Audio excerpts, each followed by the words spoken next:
ঈদকে সামনে রেখে বিভাগীয় শহর খুলনায় পুরনো লক্কর-ঝক্কর ও দুর্ঘটনার শিকার বাস মেরামত করে রাস্তায় নামানোর চেষ্টা চলছে। রং লাগিয়ে চেহারা বদল করা হচ্ছে এসব বাসের। এই বিষয়ে বিস্তারিত জানাতে খুলনার সোনাডাঙ্গা বাস টার্মিনাল এলাকা থেকে সরাসরি যুক্ত হচ্ছেন খুলনা বিভাগীয় প্রতিনিধি মোহাম্মদ অসীম। প্রশাসনের চোখের সামনেই কি এসব ঘটনাগুলো ঘটছে? আপনি সেখান থেকে আমাদেরকে কি জানাবেন?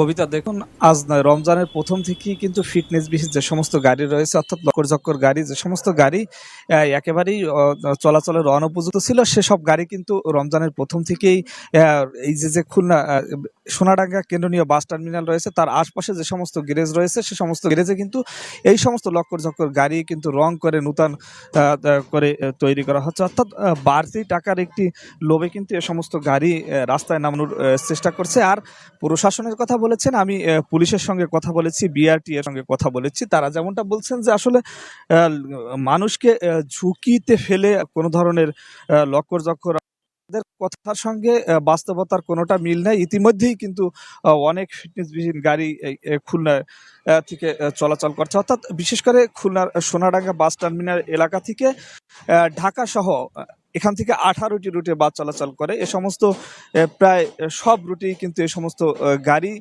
চলবে। এখানে যারা গ্যারেজে মেরামতের কাজ করছেন তারা বলছেন যে যে সমস্ত গাড়ি এখন পর্যন্ত তাদের কাছ থেকে মালিক পক্ষ নেয়নি, সে সমস্ত গাড়ি কিন্তু 25 রমজানের মধ্যে এই গাড়িগুলো মালিক পক্ষ নিবে এবং তারা রাস্তায় চালানোর কথা বলছেন। আর পরিবহন সংশ্লিষ্ট, অর্থাৎ এই যে পরিবহন বিশেষজ্ঞ রয়েছেন তাদের সঙ্গেও আমি কথা বলেছিলাম। তারা যেমনটা বলছেন যে আসলে শুধুমাত্র সচেতনতা বৃদ্ধি করে এই ফিটনেসবিহীন গাড়িগুলো চলাচল বন্ধ করা যাবে না।